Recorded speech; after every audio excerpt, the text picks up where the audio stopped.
Bumi panas, gunung njebluk, langit kobar dening geni napsuning manungsa.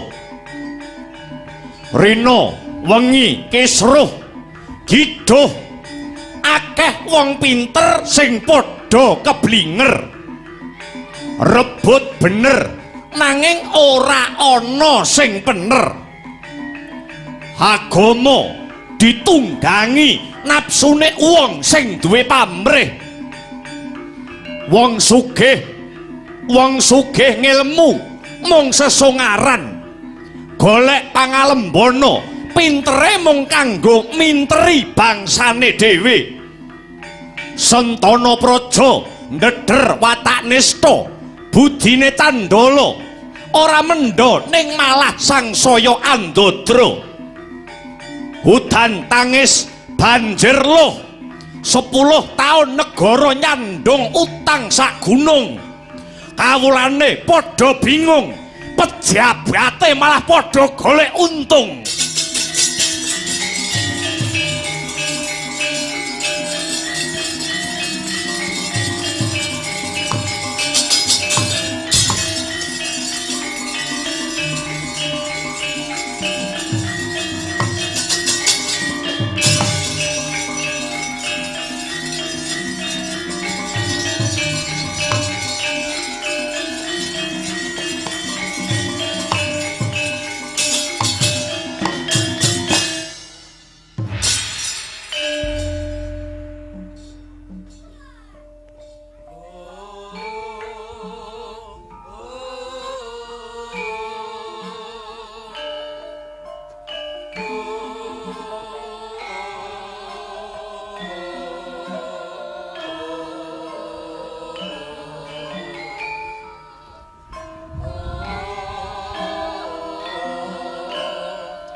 Begegek ugek sadulita hemel lae ndara kula Raden Arjuna sampun sawetawis dangu anggen kula mas paosaken ndika Raden Ndara Dananjaya ingkang semunipun kesrimpet ing reh raos rudatin. Gus, lelakon niku adile mung dilakoni, panandang adile mung disandang. Yen sampeyan mung tansah ngresah lan anggresula, tegese Raden Arjuna maido marang adiling kodrat.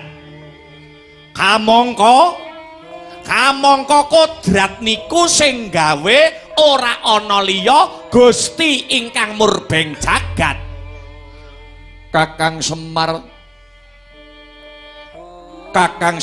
Badranaya, Arjuna wis jinejer ana ing Madyapada iki dikodratake dadi satriya. Dadi satriya ingkang darbe kewajiban melu ngreksa marang katentreman lan karaharjaning bumi Ngamarta. Nanging ya gene ripalungguhan iki negara Ngamarta sing kawentar tentrem malih dadi tintrim. Ngamarta biyen negara sing kondang ning saiki malah kebak ing panandang. Yen para kawula dasih padha nangis jerit rereyongan, iki dudu salahe sapa-sapa, nanging iki lupute para Sentana Praja, ya kalebu Janaka iki Kyai Semar.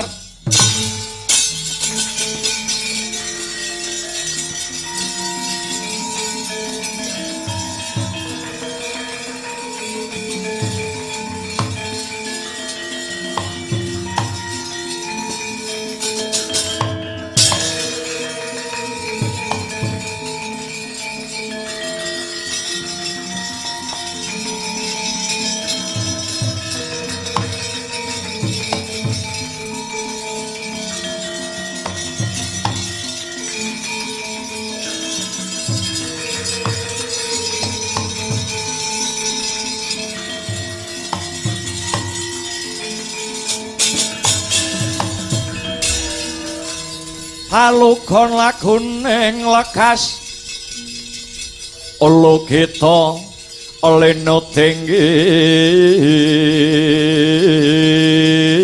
dong kadong kadareng amomong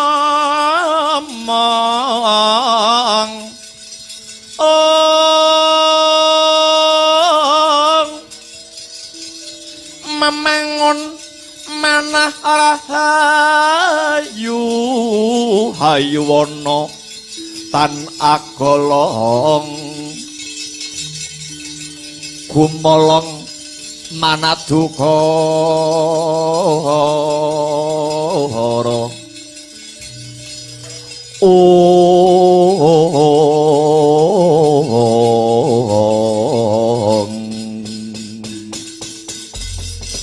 nyuwun sewu nggih Ndara mesti kemawon paduka mboten kekilapan laguning jagat menika cakra manggilingan kahanan silih gumanti tentrem menika mboten langgeng ketitik kahanan ingkang dumadi wonten ing bumi Ngamarta ing ripalungguhan sakmangke perkara negara sampeyan negara Ngamarta ingkang kebak ing rasa panandang para kawula ingkang gesangipun sarwa kecingkrangan awet dayane jaman sing saya sepuh donyane sing saya rapuh niki mbok menawi sampun dados keparengipun Gusti sebab nyuwun sewu nggih Gus carane pangeran tresnani marang umat niku ora kok apa wae sing dadi penjaluke dituruti niku mboten ning malah tansah dianakake wujuding pendadaran utawi ujian contoh rasuling Gusti utusaning pangeran nika rasul niku rak klebu umate pangeran sing ditresnani ning cobi sampeyan teliti pundi utusaning pangeran sing mulus kepenak sugengipun niku pundi rak mboten wonten to Den anane rina kelawan wengi mung katimbrung ing pacoban katimbrung ing panggoda kang sarta pangrencana merga niku tandha asihe Gusti marang titahe tandha asihe Gusti marang umate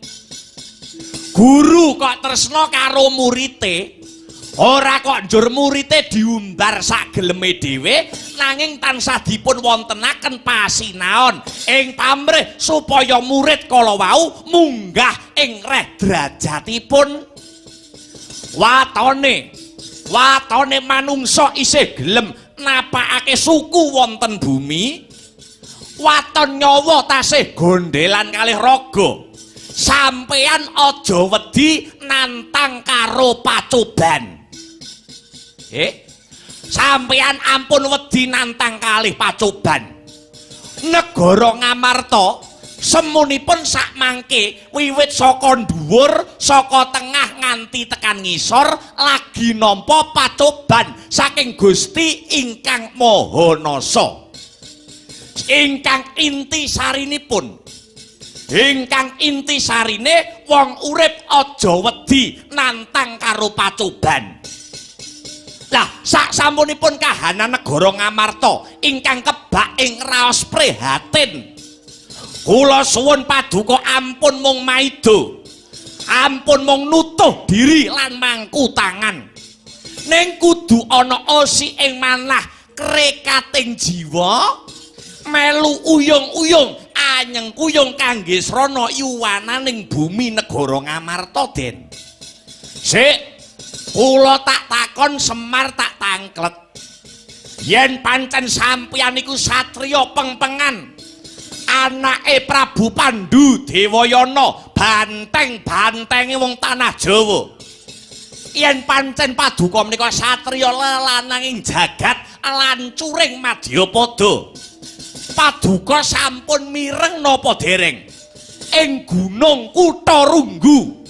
Mapanipun wonten ing Pertapan Swela Giri. Badhe wonten tumuruning wahyuning ratu ingkang sinebat Wahyu Makutarama. Pun pirsa dereng Den.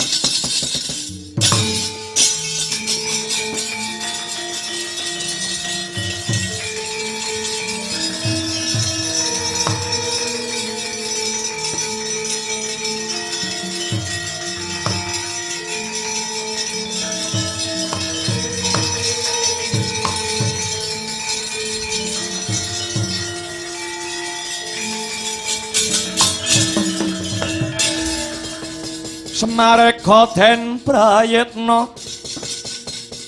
semurire eka ambalik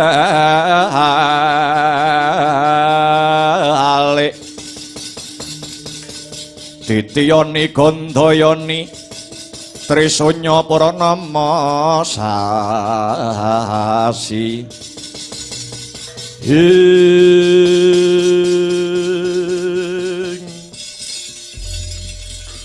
Wahyuning ratu sinebut Wahyu Makutarama Kiai. Inggih.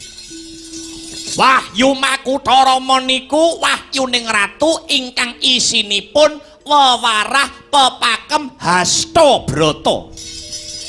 Menawi kersa lho, menawi kersa. Ning kula mboten meksa. Yen sampeyan kersa monggo.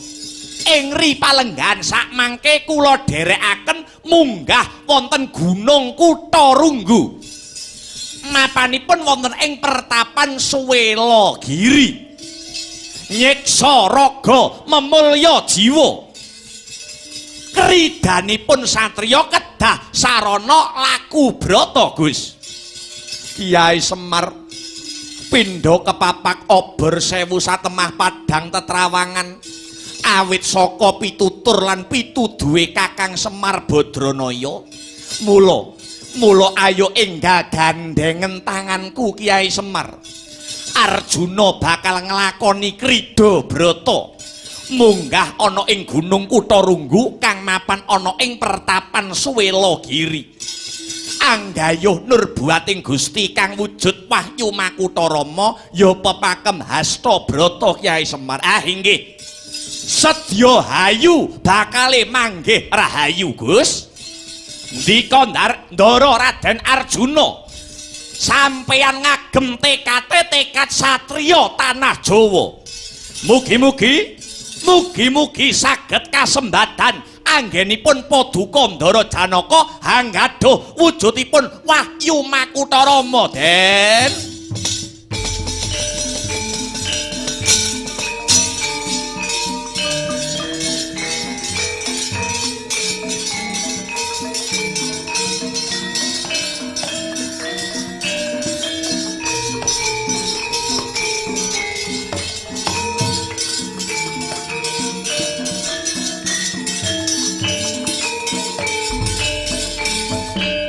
Teka-teka santoso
sewaka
mijil langenira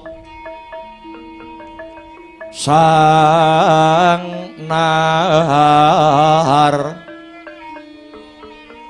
pati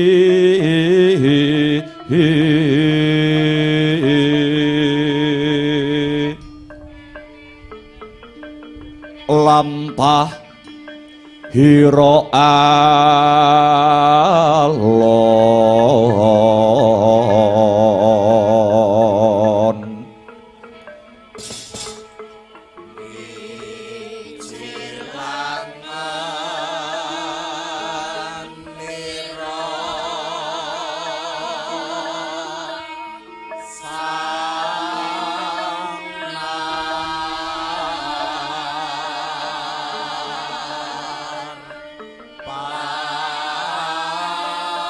Pati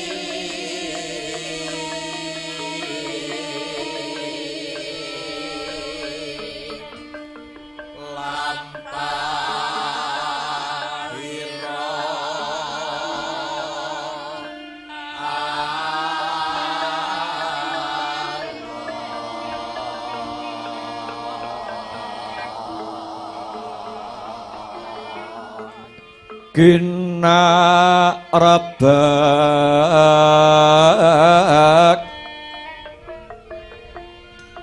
badaya yuwarna nira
sari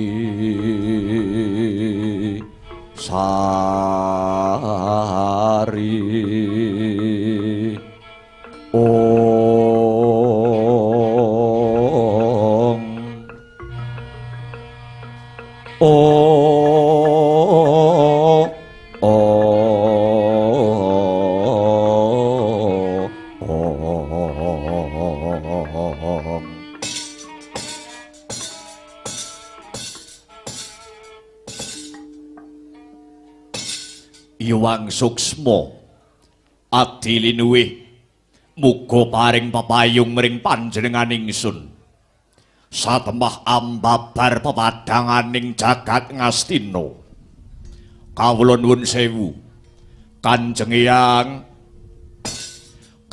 Eyang Talkanda ingkang katemben rawuh wonten ing setinggil negara Ngastina kalilan ingkang wayah ngaturaken pambagi panakarami saha sembah pangabekti tandha pengaji-aji kula kunjukaken wonten ing sahandhap pepada paduka Kanjeng Eyang Mahatma Resi Bisma Hang Ilahing awik namhastu namasidam sidi sekaring buwana langgeng muga rahayu sagung tumuwuh. Iya kulup Duryudana banget panarimaning pun Eyang dene semono sih kadarman lan pakurmatan ingkang ndok paringake marang pun Eyang dasare anggonku prapta wilujeng niskala nir ing sambikala ora liwat pangestuku Maragage Tampanana putu Prabu Jaka Pitana nggih Gorawalan anggen kula mundi kinalungaken wonten ing Jangga kapetekaken wonten ing Jaja rumeketing Wardaya miwah honorah daging kayuanan bingah ing manah kula prasasat kejugrukan Wukir Sari kablabaran ing Segara Madu kadi lumampah ing wanci pangklong kepabak ing Obor Sewu dene ing ripalenggahan sakmangke paduka Kanjeng Eyang nyarirani pribadi rawuh wonten ing pendhapa negara Ngastina kula ngaturaken panuwun dhumateng Kanjeng Eyang Mahatma Bisma Duryudana kawruhanana ya kulup senadyan ana paribasan sumur golek timba tak baleni senadyan ana paribasan sumur golek timba sing tegese pun Eyang prapta ana ing negara Ngastina iki tanpa ndok timbali lan iki mengko aku bakal paring piwulang lan piweling pun Eyang bakal paring piwulang lan piweling kautaman marang jeneng sira Jaka Pitana nadyan to jeneng sira tutu ora nyuwun wejangan. Ya senadyan mesti akeh sing graita yen to pun eyang iki wong tuwa sing mung adol ilmu, wong tuwa sing bisane mung adol kawruh utawa pamer ing babakan ilmu. Upamane ana sing graita kaya mangkono ya wis kareben. Mergo iki mengko sing tak gayuh iki luhur, sing tak gayuh iki utama. Mula senadyan wirang tetep bakal ndak lakoni ngger Jaka Pitana. Eyang mboten dados menapa. Malah kula ngaturaken panuwun kanthi paduka Kanjeng Eyang kersa paring pimut, kersa paring piwucal dhateng Duryudana. Menika mratandani bilih ageng katresnan paduka Kanjeng Eyang dumateng ingkang wayah kula pun Jaka Pitana. Mesti kemawon paduka mboten badhe negakaken Duryudana ingkang ngemban kewajiban agung ngemudeni lan ngayomi negara Ngastina. Pramila Kanjeng Eyang kadi dene winalik ingkang dados raosipun ingkang wayah Nalendra Ngastina kula pun Duryudana. Pramila saking menika duh Kanjeng Eyang, sumangga ing ripalenggahan sakmangke Kanjeng Eyang Mahatmursi Bisma kula aturi paring dawuh dhateng ingkang wayah supados kula tetep saged netepi darmaning kanarendran kula duh Kanjeng Eyang. Hanjrah Kang Puspita Harum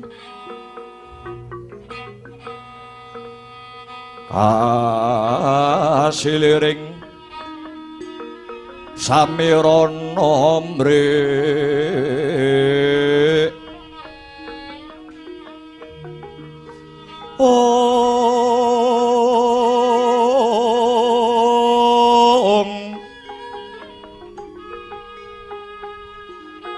Sekar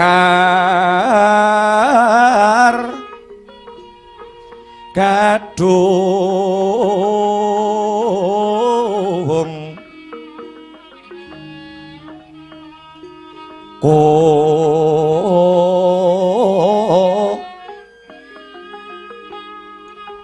ngas gandanya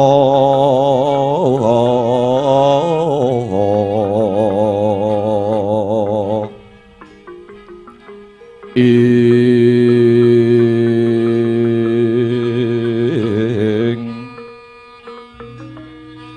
maweh raras renaning driya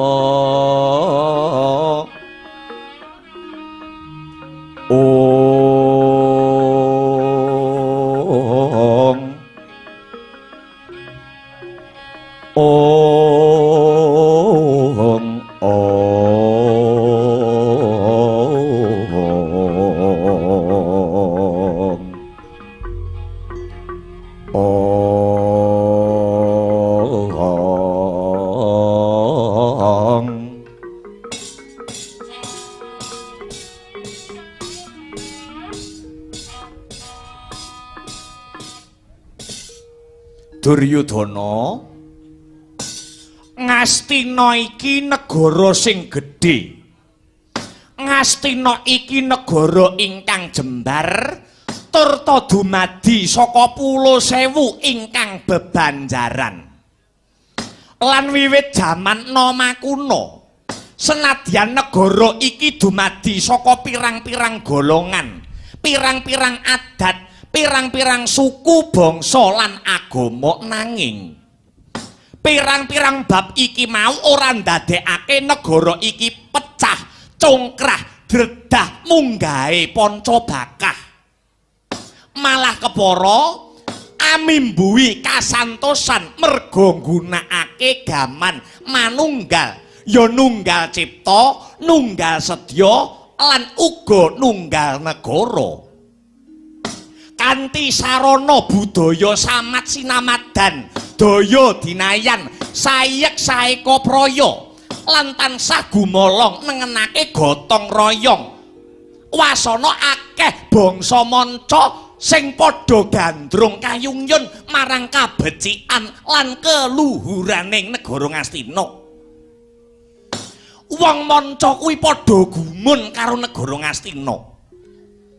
Ing ngatasé negara sing kaya ngene jembare, semene akeh golongane, agamane lan suku bangsane, parandene bisa guyub rukun merga nganggo dedasar ingkang sinebut Pancasila. Inggih Hyang. Tah. Mula saka kang mangkono Duryudana pun eyang mung saderma ngelekake. Senadyan wis cetha pratela, lamun sejarah Ngastina iki biyen apik, sejarah Ngastina biyen kuwi becik, aja nganti sejarah kuwi ilang utawa muspra lan sirna.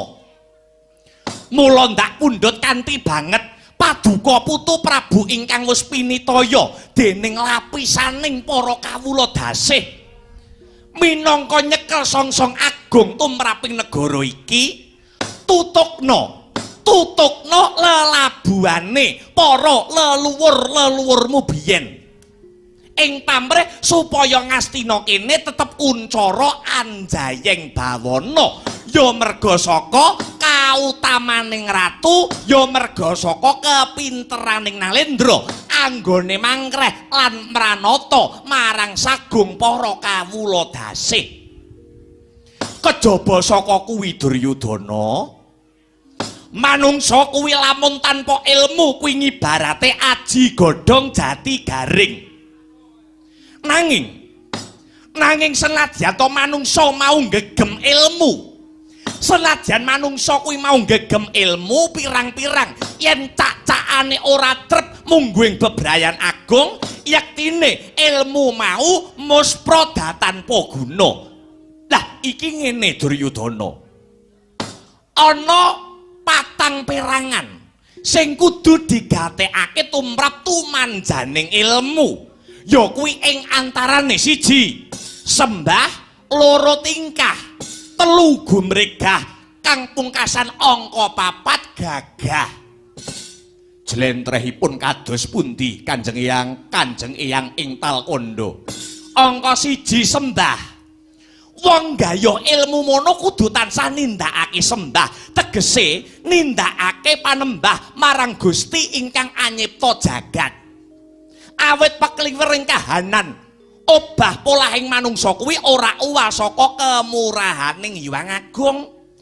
Maca nganggo mripat, mikir nganggo otak, ngrasa nganggo nalar, nulis nganggo tangan, kabeh mau peparing saka Gusti sing kowe karo aku wajib kanggo nyukuri. Kuwi sepisan. Lah dene ndungkap angka 2 ya kuwi tingkah. Nadyan to kawruhe dhuwur, ilmune buntas, nanging yen tingkahe ora trep kelawan lajering kautaman, iki mengko kepinterane mung kanggo nguja sing dadi kamurkane, tegese pinter kang keblinger marang tumindak sing ora bener. Tah dene ndungkap ingkang angka 3, angka 3 sinebut ya kuwi gumregah. Maknane sakwise antuk ilmu aja mung mandheg ana ing pengangen-angen, nanging kudu gumregah sing dadi rasane, kanthi nganakake panaliten, ngembangake kawruh kang wis diregem, tundhone kawruh mau, ilmu mau bisa disumbangake marang para bebrayan agung kanggo srana kamulyaning kawula lan kuncaraning bangsa. Dene ingkang pungkasan Jaka Pitana ya kuwi gagah. Maknane gagah kuwi badan utawa sarira aja nganti gampang kena lelara. Kapan manungsa bisa nggayuh kawruh lan nindakake sing dadi ilmune, kalamun sarirane utawa ragane gampang nandang gerah. Mula ana piwulang kang nyebutake sajroning badan kang santosa bakal ambabar jiwa kang utama. Inggih Kanjeng Eyang. Tah, gunggung kumpule ngene Suyudana. Abang ijo banger bacin buthek bening tumraping negara iki gumantung ana astamu. Mula karep ben tetep agung wibawa lan makutamu. Ayo dina iki paduka putu Prabu ndak derekake.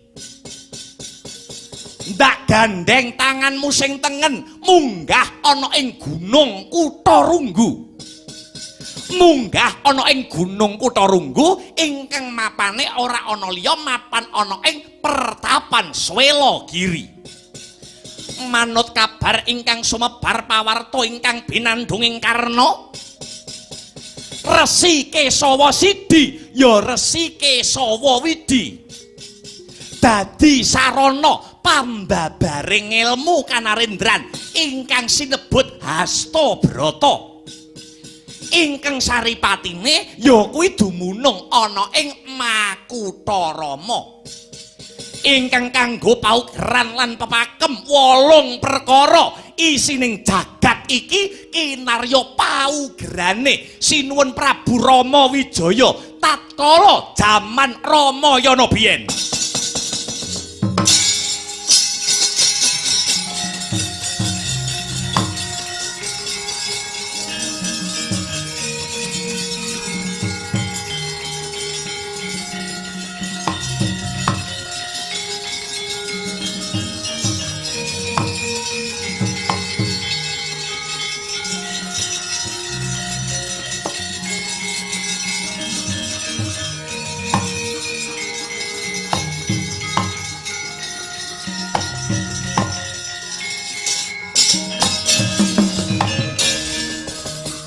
Permara reh manguswa umya ngambreng. Kadikaronaning kaswahase ring marga Hamalakung. Risang Ganda Mastrat maca leng-leng lalu mangulati Surya mangrangsang wayah Surya mangrangsang wayah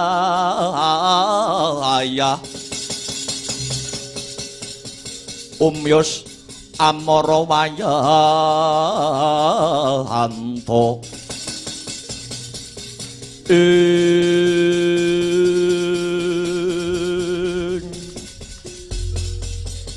inggih Kanjeng Eyang ngaturaken agenging panuwun ingkang tanpa pepindhan awit piwucal saking paduka Kanjeng Eyang ing Talkanda. Nuwun pangapunten magepokan kalian kula ingkang kedah nderekaken Kanjeng Eyang Mahatma Resi Bisma minggah mapan wonten ing wukir Kutarunggu utawi mapanipun wonten ing pertapan Swelagiri. Gandeng kula menika mutusaken menapa kemawon kedah kanthi gaman pirembakan utawi mupakatan kalian para pejabat sentana sentananing nagari Hastina. Mila kula nyuwun wekdal sawetawis Kanjeng Eyang prayogane kaya mangkono kula Bapak Resi Durna kula nyuwun gagasan ingkang wayah nyuwun wawasan babakan kula badhe nggayuh kanugrahan wonten ing pertapan Swelagiri Bapa. Lole ampret gantel bunturi naga hawla. Yektosipun mekaten nger anak Prabu Jaka Pitana. Yektosipun pun Bapak inggih condong pun Bapak ing Sokalima inggih rumajang. Kalian menapa ingkang dados dawuh pangandikanipun ingkang Eyang ing Talkanda nuwun inggih Resi Mahatma Bisma nggih. Nyuwun sewu. Manut piwucal ingkang kula tampi, ratu ingkang utami menika kedah sugih kepinteran, angka 2 sugih kadigdayan, lan sing pungkasan angka 3 sugih lelabuhan ingkang utama. Mongko tri perkawis telung perkara kala wau punjeripun mapan wonten ing ilmu utawi kawruh. Mila prayogi sanget menawi paduka Angger Prabu Kersa andhahar menapa ingkang dados aturipun ingkang Eyang ing Talkanda. Tindak wonten ing Swela Giri, tindak mapan wonten ing Gunung Kutarunggu. Upaya utawi hanggayuh kawruh pepakem hasta brata ingkang kanthi sarana hanyiksa raga hamamulya jiwa supados anggaduh pepakem Makutha Rama kala wau nggih. Inggih, aturaken panuwun awit saking wawasanipun Bapa Resi Durna. Salajengipun nuwun pangapunten paman. Paman riki ana patih Harya Sangkuni paman. Nuwun pangapunten paman Sengkuni kula nyuwun dawuh babakan menika kedah kados pundi. Cara rumus, cara konsep margi ingkang kedah kula tempuh, margi pundi ingkang kedah kula liwati paman Harya Sangkuni.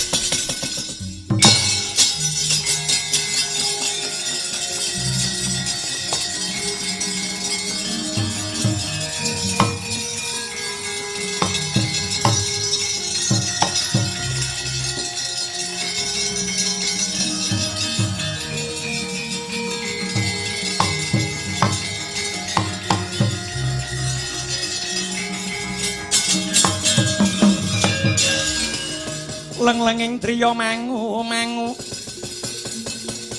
mangun kong kanduhan rimang lir-lena tanpa kehanin lir-lena tanpa kanin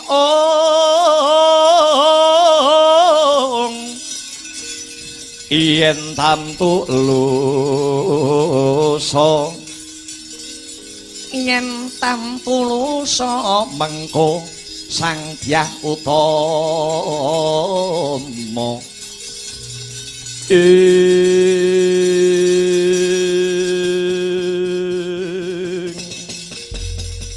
inggih matur nuwun Nger. Matur nuwun wanci saha sasana ingkang sampun dipun paringaken dumateng ingkang paman ing kepatihan ing Plasa Jenar. Yektosipun waleh-waleh menapa menawi saking pamitang kula, menawi saking gagasanipun Patih Harya Sengkuni gesang wonten ing Madyapada wong urip ana ing alam donya. Punika ingkang baku cara rumuse Sengkuni, cara konsepe Plasa Jenar. Wong urip ana ing alam padang. Punika sing baku sing penting siji, mulya, loro sugih, telu kesinungan derajat pangkat. Dasare duwe bojo ayu, turta bojone mau nek iso golek sing pinter mbayi. Lah niki. Niku swargane wong lanang. Punapa ta pedahipun sugih ngilmu, Punapa ta pedahipun sugih kawruh. Yen to rekoso sing dadi uripe, nete-nete sing dadi saben harine. Awit kata sanget lho, Nger, kata sanget. Tiyang sing mendem kawruh, wong sing edan karo ilmu, ning nyatane malah gendeng. Niku kathah. Kathah tiyang sing duweni ilmu ning ora duweni kelungguhan. Akeh sing wong gendeng karo ilmu ning ora kesinungan derajat lan pangkat. Banjur ilmune diumbar turut dalan, angger ketemu karo wong mesti mejang, angger ketemu karo wong mesti ngandani. Ning warung barang yo mulang. Nganteni apa yo umum. Pancane ra rembukan niku dheke panggah mulang ae. Lan salajengipun babakan wahyu utawi kanugrahan. menawi ngrembak babakan Wahyu. Wahyu iki jane napa? Wahyu nu panganan napa lho jane? Angger Duryudana Sakuramani niku mboten nate entuk wahyu wiwit riyen nganti sepriki. Mang titeni wiwit jaman riyen nganti tekan seprene. Angger enek acara bersih desa dalange sapa tanggapane pira? Wahyu pirang-pirang jilid ya apa tau entuk Kurawa.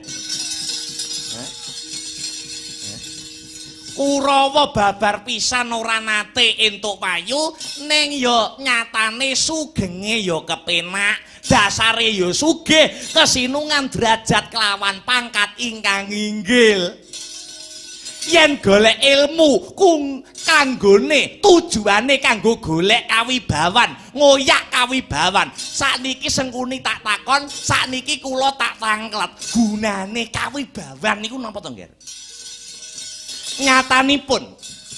Nyatanipun upami kathah sing mastani Angger Duryudana menika ratu sing ora wibawa, ratu sing ora adil. Sok yen pilihan ratu ora bakal nyoblos gambare Duryudana.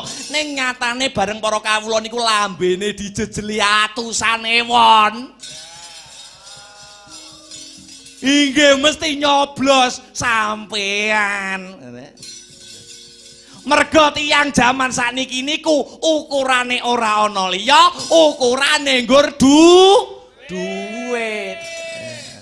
Niki lho do ngaku dhewe.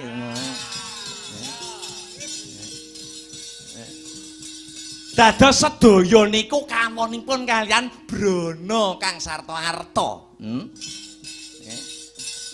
Paduka nyekel duwit apa ae kelakon.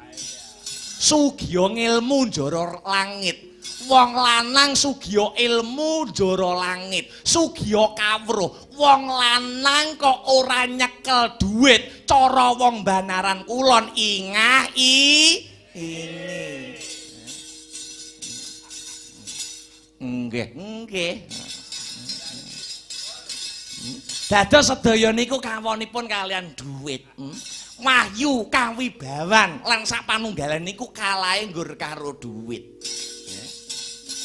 Wong lanang-lanang sakniki niku penting nyekel duit niku saged kasembadan napa ingkang sinedya. Pun jenengan mboten usah gagas neka-neka. Ratu Ngastina rasah cenanangan golek wahyu, jenengan prioritaske duit. Urip pendunya niku ngaten. Wong lanang ora Banaran ora mastrip kok iso gegeri rong perkara. Siji perkara dhuwit, loro perkara jerone jarik. Lah iki lho, aku lho. Napa ngaten nggih? Mongko sampun cetha ngeglo Kang tanpa warana. Yen Ratu Ngastina niku nggone wong sugih. Ratu Ngastina ratu nggone wong Blegedhu. Nuwun sewu. Saka sugihe Prabu Duryudana, saka sugihe Ratu Ngastina, Nyai Blorong mawon utang duit dhateng Ratu Ngastina. Lan kenging menapa? Kenging menapa Ratu Ngastina kok iso sugih? Merga rumuse dadi wong sugih niku Sengkuni pun nyekel, Sengkuni pun ngregem. Wong iki kok pengen sugih, kuncine mung telu. Siji, sregep nyambut gawe, loro gemi nesti ati-ati, angka telu mentalan. Angger siji nyambut gawe kanthi sregep, loro gemi nesti angka telu mentalan. Utange 1000, balike 1200. Pun to mesti gampang sugih Blegedhu. Dados menawi manut pamitangipun Patih Sengkuni. Mboten susah paduka golek wahyu, tiwas bececer wektu, buang tenaga, ngerusak pikiran. Pun niku manut gagasane Plasa Jenar.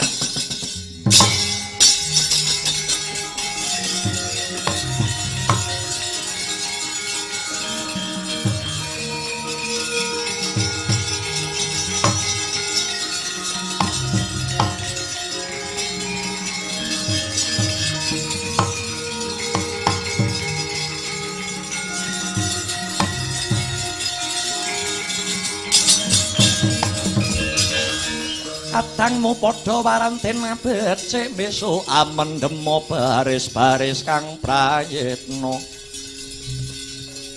ayuwa saranta wong ing Dwarawati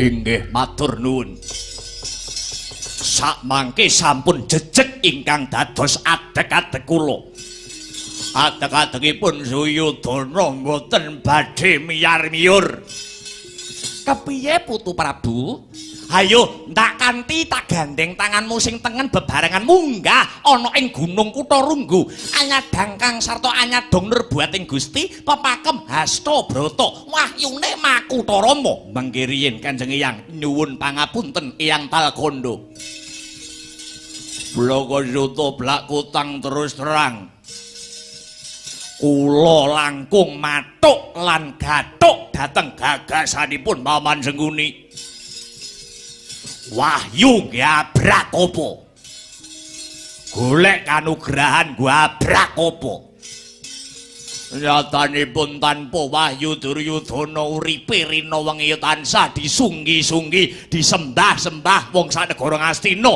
kula siang pantaraning ratri tansah kinemulan Raja Brana Mas Picis adus ringgit paribasanipun Duryudana bebucal mawon ancik-ancik Mas mila pramila kula mboten badhe minggah wonten ing pertapan Swilagiri golek wahyu tinimbang dienggo biayaan teng Swilagiri kula nggih turu malah penak awak kula lho kok ngono kowe Duryudana bela dalah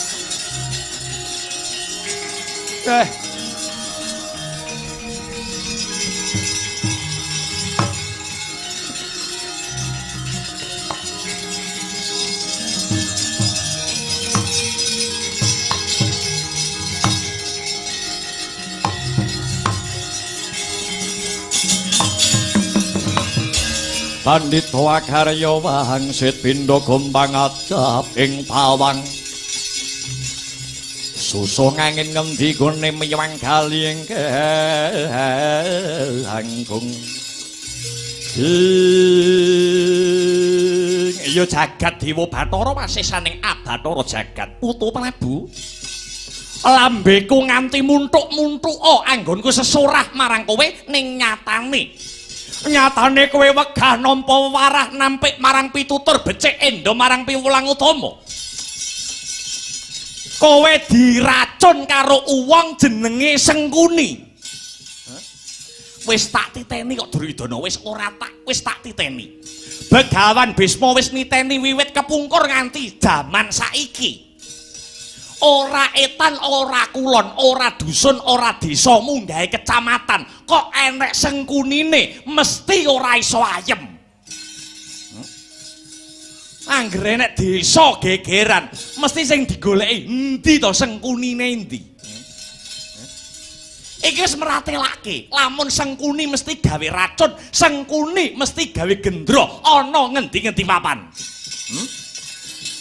Duryudana sumrupa manungsa kuwi duweni mutiara papat sing makhluk liya ora duweni tak baleni pisan kas menungsa kuwi mau duweni mutiara papat sing makhluk liyane ora duwe siji agama loro moral telu akal angka papat rasa isin agama kuwi pernatan saka Gusti ingkang akarya jagat ingkang tinulis ana ing Weda Suci minangka dadi tuntunaning jiwaning manungsa ingkang urip ana ing jagat gumelar kuwi angka siji ya kuwi agama mutiaraning manungsa kang angka siji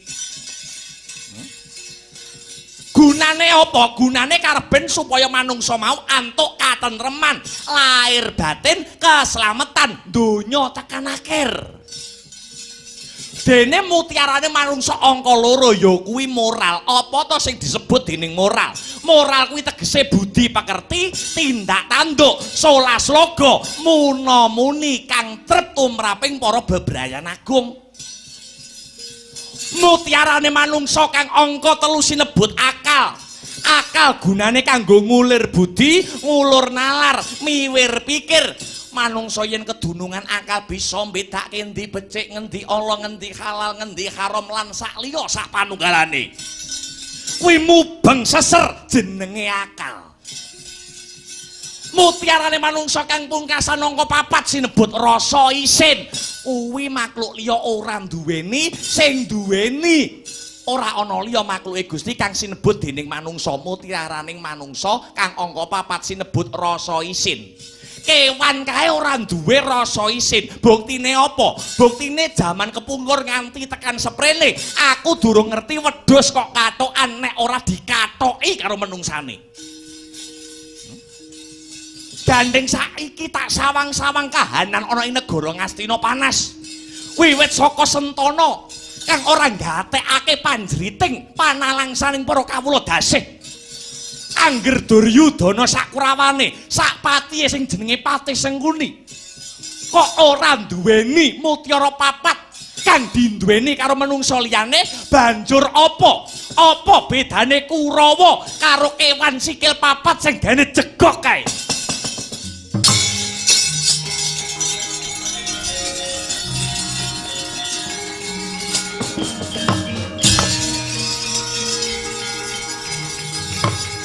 Kedah.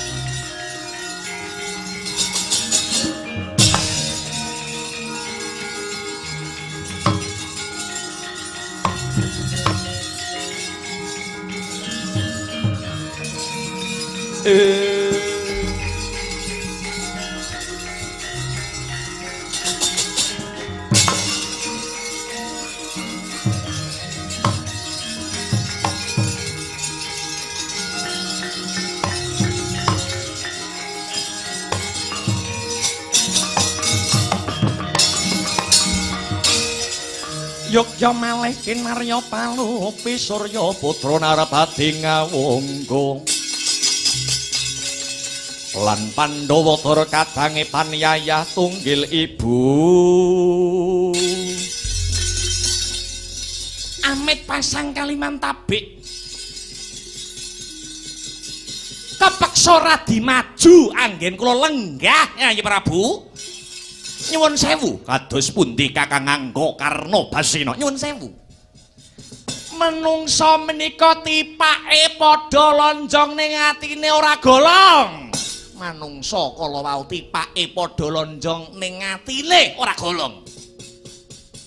Padha-padha pejabat ingkang mapan ana negara Ngastina, padha-padha sentana sentara negari Ngastina.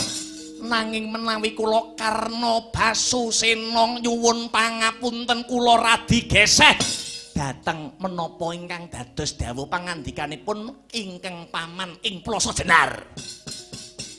Nggih, enten napa Kakang Karna Basena? Nyuwun sewu Yayi. Sanget boten nginten, sanget boten dugamana.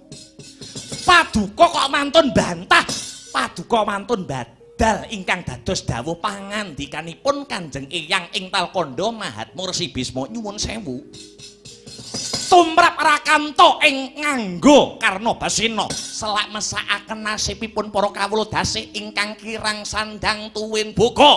Mila Yayi. Prayogi paduka enggal anyadang tumedhakipun Wahyu Makutarama. Sampeyan niku mireng napa mboten? Kula mboten butuh wahyu. Wahyu ki abrak apa? Lho, menawi makaten. Menawi paduka mboten butuh ketang ageng tresna kula dhateng negari Ngastina, paripeksa nadyan Rakanta mboten kaparentah kula badhe jumangkah Karna Basusena badhe kemrembah.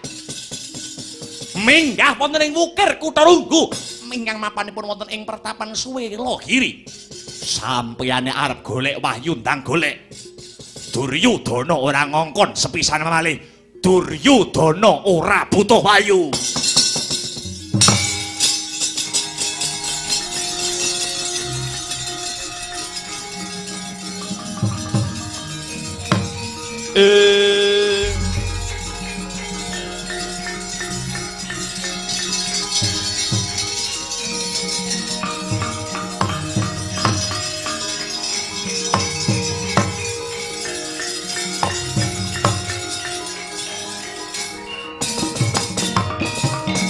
Ketang ageng tresna kula dumateng negaring Ngastina.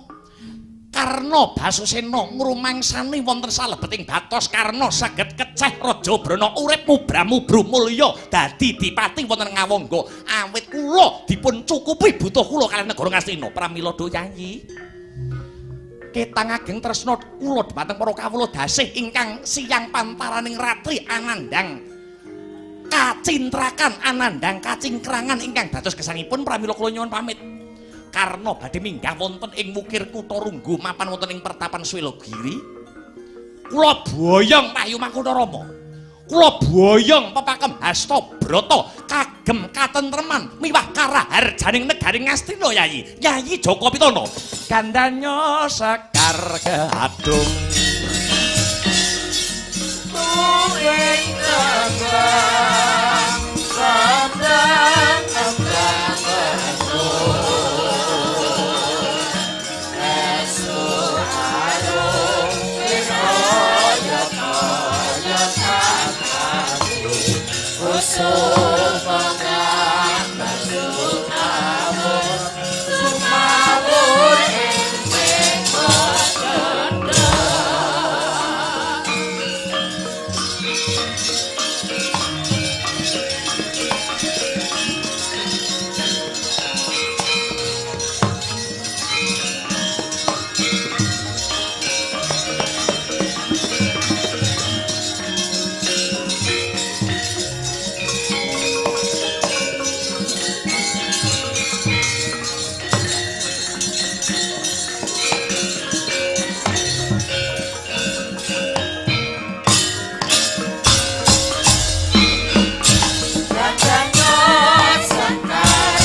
Yayi.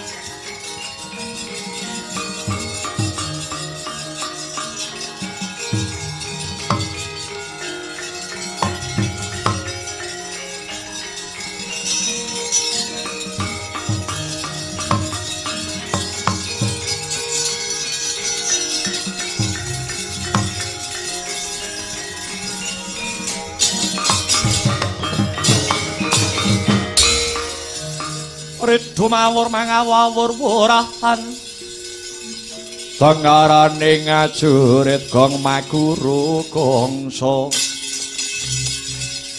Tata kaya butula para panggri ing turangga hesti menyemang dwaja kang kekiter ora kata ingkang dwaja Duwaja lelayu sepit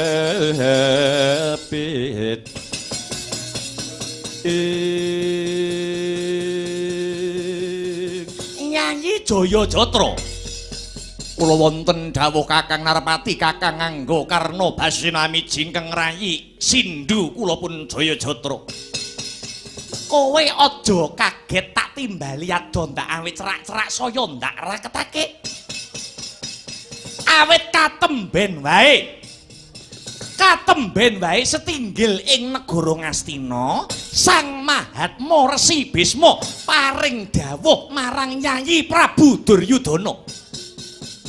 Iki dina bakal ana tumuruning Wahyu Ratu kang ingaranan Wahyu Makutarama, mapan ana ing Wukir Kutarunggu kang mapan ana ing Pertiapan Swelagiri.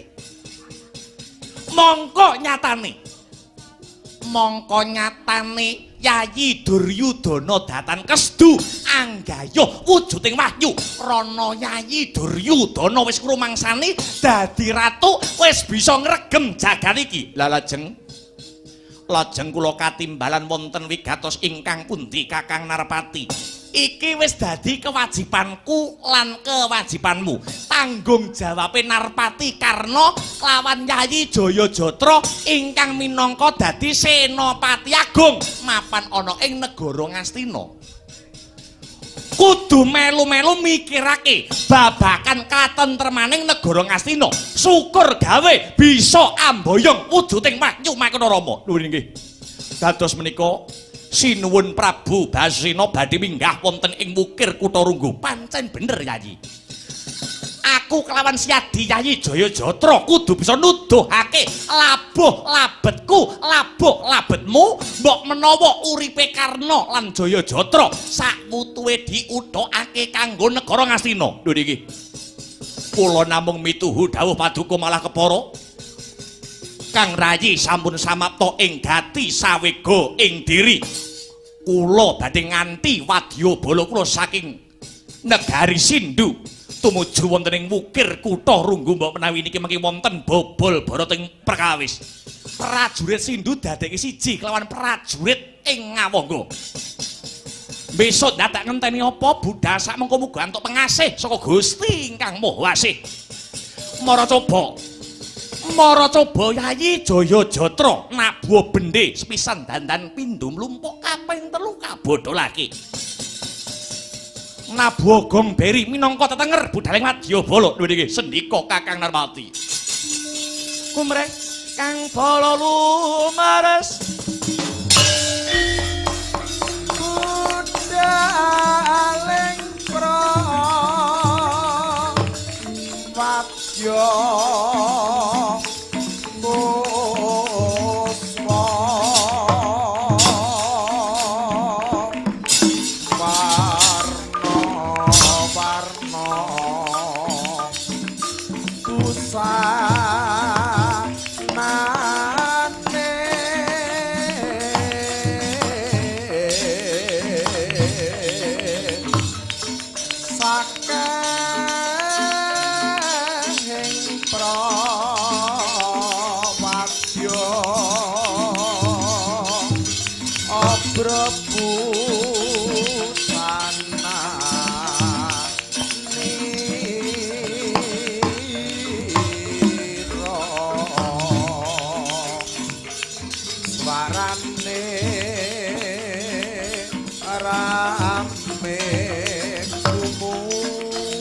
Hey!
Hey. Oh. Yo. Oh, was hey. Hey. Oh, was hey. Hey. Hey, oh, hey, hey. Hey, hey. Ah, hey. Ah, hey. Ah. Ah. Hey. Hey. Ah. Ayya. Ayya. Ah. Hey. Hey. Hey. Hey, hey. Hey. Ah. Hey. Ah.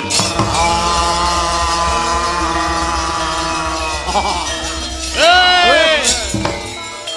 Yo. Oh. Ah. Hey.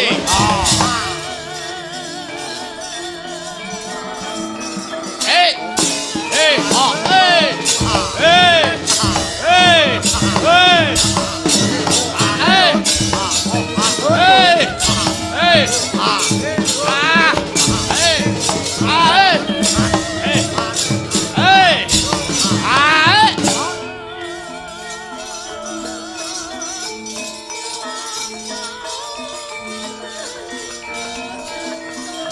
Yo. Ya.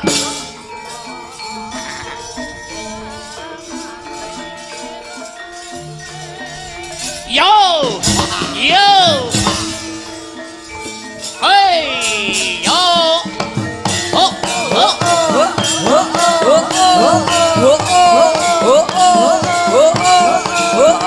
Hey.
Kasor lan pajaring purnane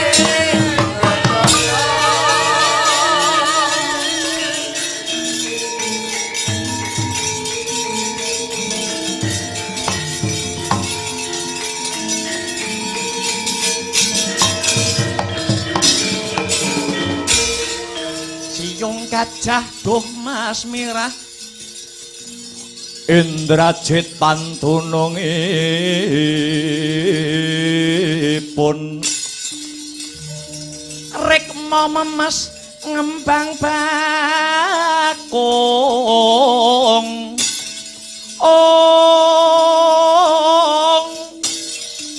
nyengkir gading ngrengga jaja jarweng ranu duh wong ayu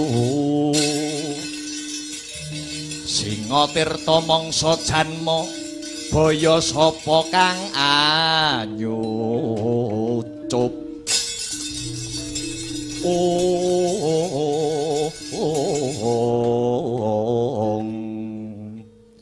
Bapak Dono rasa usul. Nggih, mboten.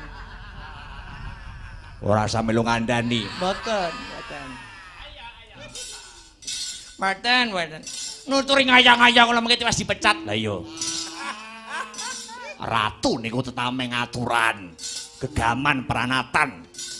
Wewaton aturan utawi pranatan nguntungke ratu sak pejabate. Tanpa wahyu Duryudana isih bakal urip mulya. Nggih. Kula sarujuk. Mila menika menawi ngaten Paman Harya Sengkuninggal kabubarna ingkang sami nggantung sibo manira arsa kundur hanggedaton niku inggih nok-nok dhateng sendika mangestokaken dawuh anak Angger Jaka Pitana.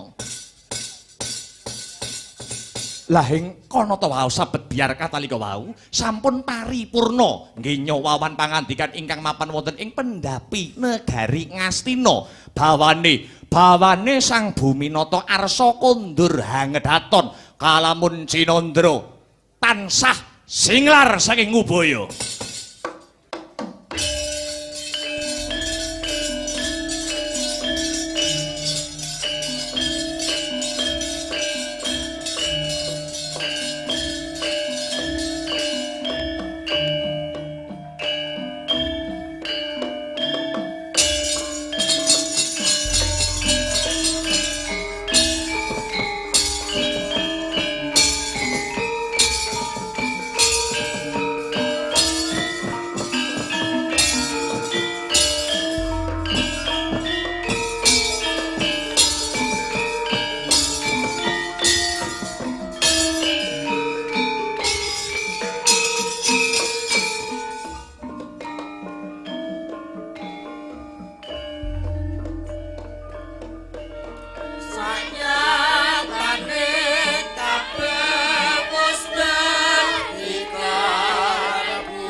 Pangatak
Mongko